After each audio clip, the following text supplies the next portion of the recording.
全球最大、載客量最多嘅客機 A380，朝早喺香港上空飛行約1個鐘頭，維港兩岸聚集唔少市民圍觀。而空中巴士話，如果聽朝嘅天氣好，會喺維港再次低飛。黃家瑜報導。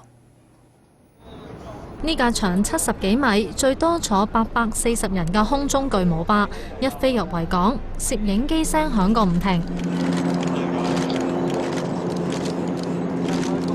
架 A380 7點53分喺赤鱲角起飛，順時針喺維港上空盤旋2次，一度喺1300尺嘅高空低飛，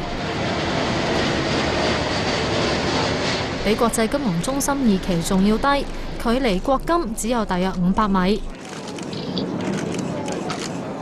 A380 分別喺舊年11月同今年嘅3月嚟過香港，不過喺維港上空咁低嘅高度飛行就係首次。難得近距離目擊呢一架空中巴士，唔少市民一早嚟到維港兩岸同埋山頂觀賞，企上石膊仲唔夠，仲要走入草叢，捕捉最好嘅角度。即係靜啦，差唔多嚟到睇到佢先至聽到少少聲。